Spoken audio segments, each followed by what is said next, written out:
Hello and welcome to Transformation Thursdays. I'm your host, Jay Dubois, and I'm here today with Zane Erickson. And let me just tell you a little bit about Zane. He's a Canadian home designer. He founded his firm Zed Studio in 2012, offering custom design services across high-end residential spaces. Zane is known for his unique ability to interview and interpret people's lives into a home design that is as unique as the people who live in it. Welcome, Zane. Thank you, Jay. It's a pleasure And to be here. yeah, yeah, I'm really excited to talk to you today. And I think I want to start with, you said something recently in your social media posts about the relationship between trauma and design for you. And this podcast is a product of compassionate transformation. And we talk a lot about pain and trauma and Right. transforming people's trauma. So I'd love to hear a bit about this first.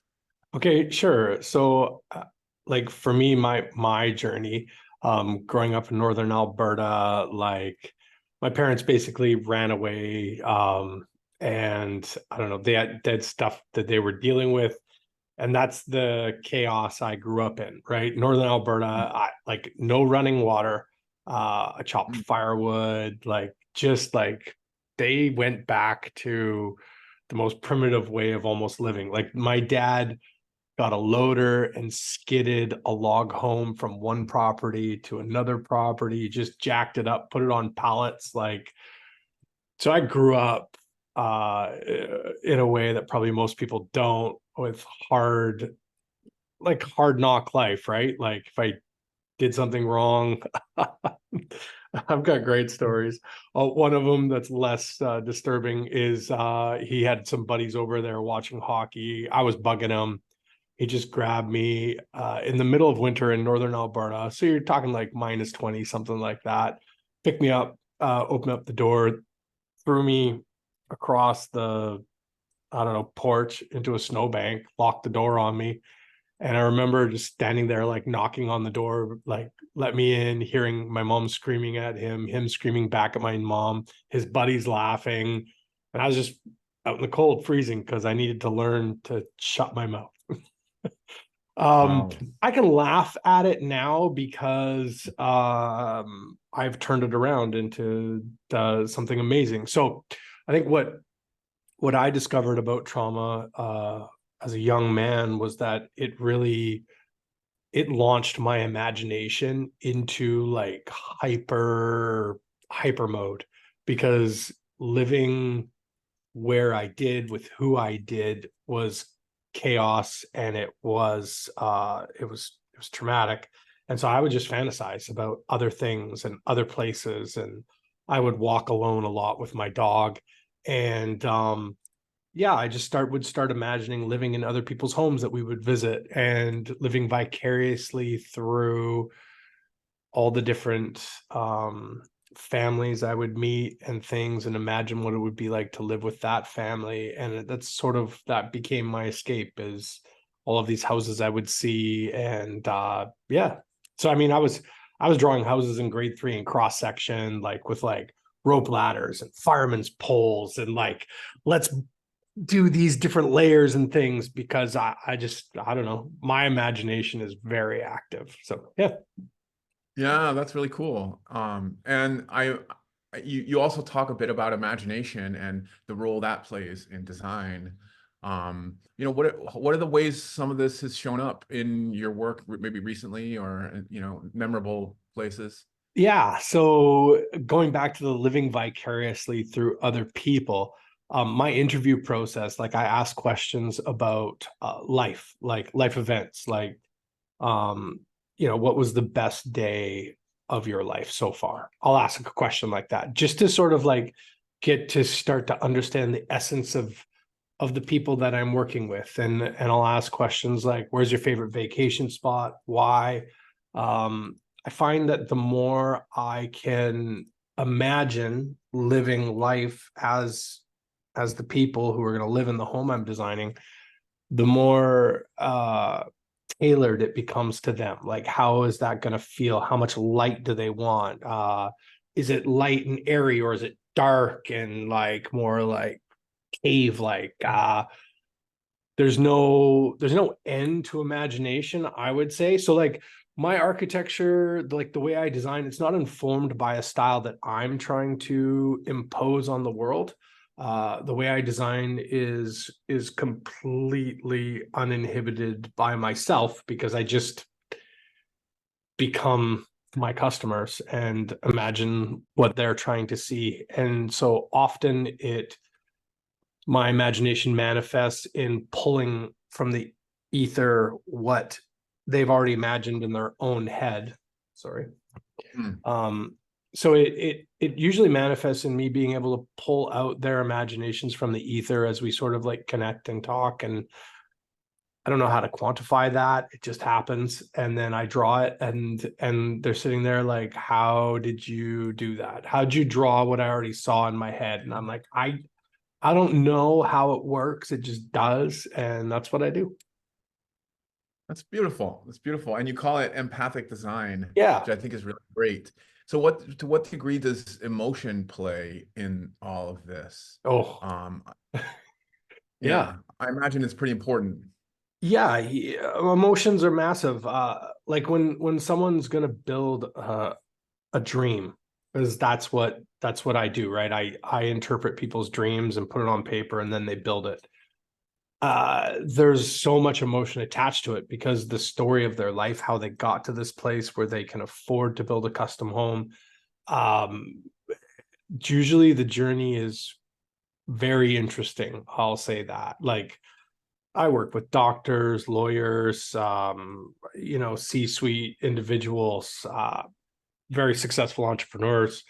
Um, and as I start asking questions about their life, because I'm designing empathetically, trying to understand who they are, their emotion, their life journey, we get into some pretty deep discussions. I And bet. about life, and even it, depending on the person, we'll get into like I've got one client, we're designing his forever house, but he's not married, he doesn't have kids, but he's very successful, he wants to get married, wants to have kids. And we started talking about his trauma and how angry he used to be. And then he started doing mushroom trips and ayahuasca and like all of these things to sort of like face his demons, face his trauma, like that kind of stuff. And out of it, he's become the most peaceful individual I've had the pleasure of working with. And it's just neat to see how he's able to share some of his journey with me, and then pull out of me my life's journey, because I'm married, I got 6 kids, and he wanted to have a home that would facilitate something like that for his life. And so there's this sharing back and forth in emotion. And when I like to I like to look at interaction between human beings as one of two things. We're either spiraling up or we're spiraling down. That's how I see humans interacting, right? And if one person's trying to spiral up and the other person's trying to spiral down, then you end up in conflict. And so alignment alignment's probably the most important thing when it comes to designing empathetically, because if you're not in alignment, you're just going to go nowhere and flatline basically. So yeah, the emotional, being able to connect with people, see things the way they see things, it's incredibly important.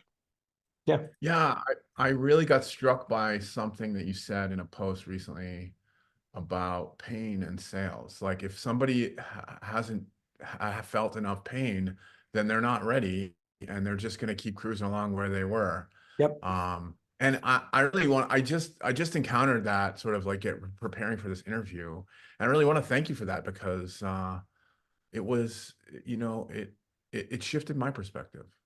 I recently experienced this, right? Where I Okay. hit a real pain point. Yeah. And up until that point, I had been kind of cruising along, semi, not miserable, but semi, um, and I hit that pain point, Yeah.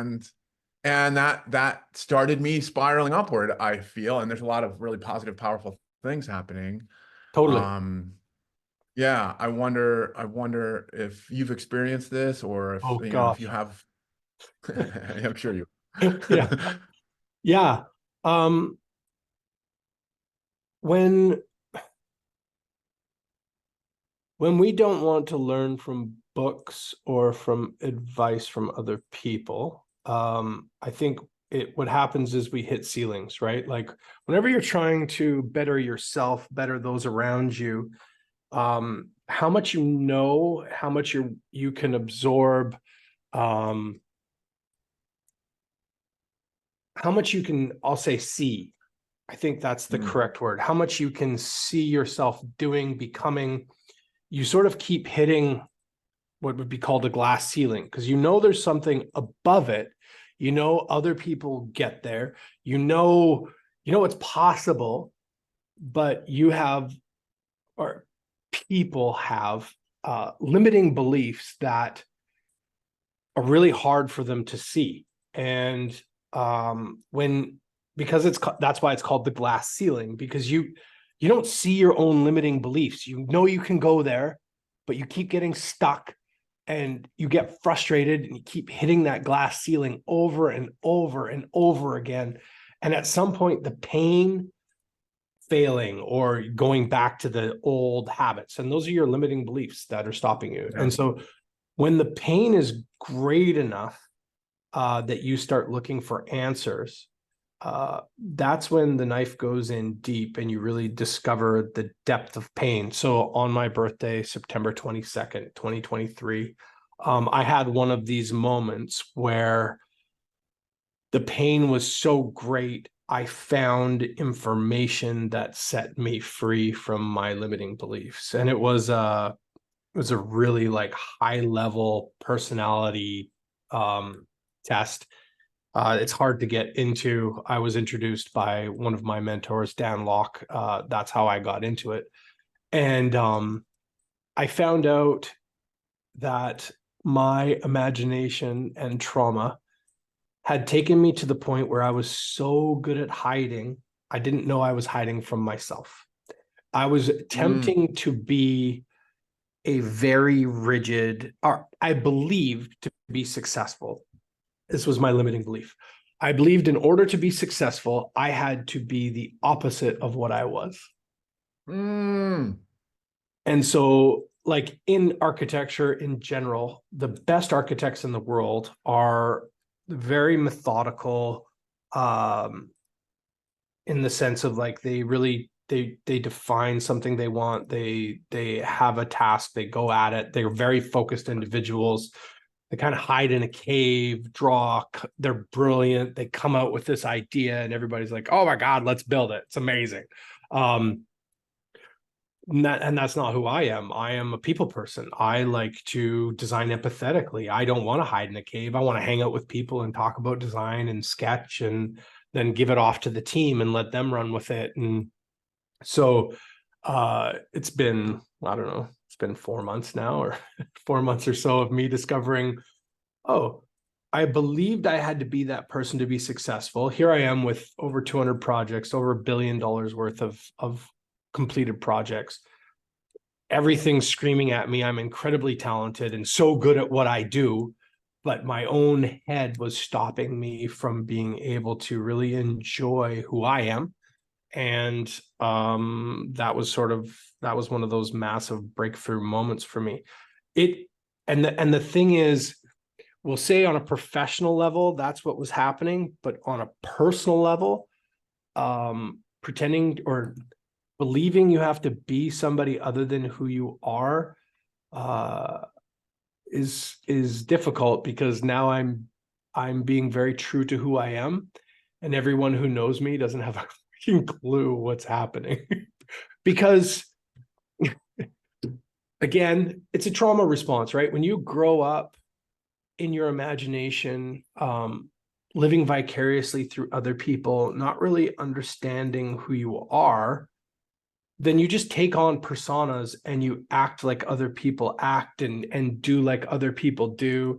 And on top of it, like growing up in church, my mom would write plays and direct plays. And so I'm being her son, of course, I was in every single one of them. And so I just learned to become a new character on stage. And I learned to just cloak who I am, I guess. And so I had been very good at hiding, which is just lying. I'd been very good at hiding who I really was. And so really that change for me is, yeah, it's 3 months old. We met just shortly after that. The world's become a very different place to me all of a sudden. And I don't have to apologize for being who I am. I don't have to apologize for my journey. Uh, I I am just enjoying exploring the space, I guess. Yeah, it's so beautiful. And I want to say that my crisis moment was on my birthday, which was a month after your birthday, October 25th. And we met like, oh, maybe a few weeks after that. Yeah. So, and I also, like, my first career was building sets for theater. Oh, And wow. I got into that, but because of my background in acting. So I have a really similar story, Huh. actually, where I learned to take on roles. I lost myself in my imagination. I eventually became an archaeologist, because my imagination tends to, like, take me to the past. Okay. And and and yeah, I noticed that you visited some of the places that I've studied, like Peru and Mexico and Belize, um and I actually have a background as an archaeologist in Peru. And I learned to hide as well, and learn who you want me to be and Correct. become that person. Correct. And so my revelation is also about becoming myself. And it's quite an adjustment for me, actually, because sometimes, because I train, I was becoming spiritual the whole time, right? So I thought I was doing the right thing. Yes. But to me, spiritual meant poor, and it meant, like, self-denying and Yes. all of this. Yes. And so, and so as an adult, I've had the difficulty, and I've caught a lot of resistance. And I'm discovering that who I really am is actually far more, organized and mundane than I would have thought, being a spiritual person, right? So I just wanted to, I don't want to take up too much time, but No, I no. just wanted to say that I really resonate with that story. And so coming around to spirituality, you're a pastor, I and was a pastor for a long time. Yeah. you were a pastor. Yeah. Okay, sorry. And we're both very, spiritually driven. Yeah. And you have, I don't know if it was in the recent past, or I think it's in the recent past. You designed a village or a community for people Yes. in Cambodia. Yes. Um, So Jesus Village, Cambodia is yeah. a project that's 104 hectares. It's a couple hours north of Phnom Penh, and it's quite a cool project. I'm hoping to visit this year and see progress. I think there's 300 houses for families. There are 75 sort of like work live facilities as well, where people can move in, sell their stuff to the community and stuff like that. There's a whole, I forget how much of the land we dedicated to agriculture, but like there's land dedicated to agriculture, there's septic, like it's fully engineered, pretty cool little project with an airway, um, plans for schools, university, hospital, and community center. It's got a soccer field. Like it's a really, really neat project that I did with EMI Canada. So I was part of, well, I ended up, this is the funny thing about life is as you get older, you don't really because you're experiencing everything through your own eyes, right? Your own perspective. I had no idea I was the oldest guy on the team. And so I ended up being team lead. I had no idea I was team lead. I showed up and all of a sudden I'm with all these young engineers and geoscientists and agricultural experts from like the US, and I'm team lead. I'm the master planner. I'm the architect of choice. And so that was a really neat growth moment for me. Yeah, and so it's underway at the moment. Looking forward to going back and seeing how it's going. Yeah, it's really cool. We at Compassionate Transformation have also been working on this eco community project Right. that you and I have talked about a bit, Yeah.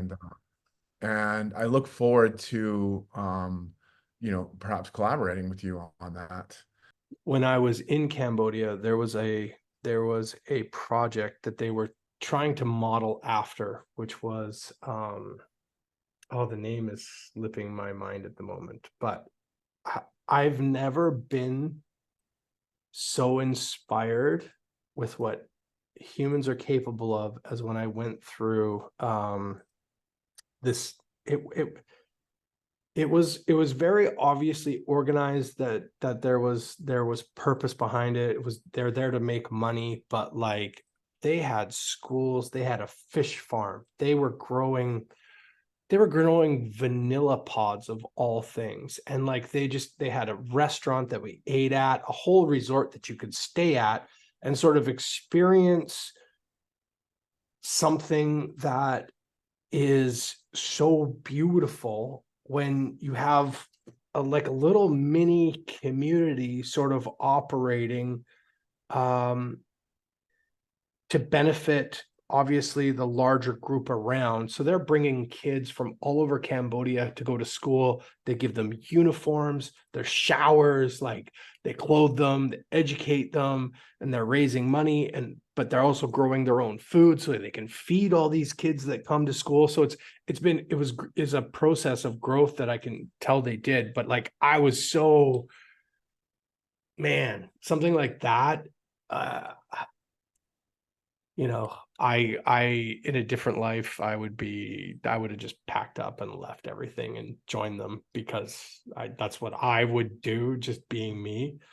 Um, but yeah, being part of something like that would be just so cool, because uh, I have this very strong desire to just like help the world. I don't know where it comes from. I don't know if it's a trauma response. I haven't really dug too much into that one, but like I just yeah, my life's goal is to spend 6 months of my year giving back. So that's why Cambodia was something I've done. I've been across the Andes Mountains into Peru twice, into the jungle to try and help people over there. Mexico, building houses, like different things, right? I love that stuff. I love helping people. So yeah. Yeah, it's such a beautiful picture you paint, and this is exactly the vision that we're talking about. Yeah. We're building communities around healthcare and raising our own food, so that and mental health especially, Huge. so that we can sort of we can be supported and support each other in these communities. And so it's not just about architecture, it's not just about design of buildings, but it's about designing lives so that we can Totally. be together in a community. Totally. So I'm really, really excited, and I'm really glad we got to talk about it, because now it just kind of teases the idea to everybody in our community, because we're just, it's just in its infancy. So I don't want to get too deeply into it, but if they want to find out more, and is there anything like last words you'd like to say? They can jump on my Instagram at Zed Studio, Zed Studio on Instagram, and that's an easy way to get in touch with me.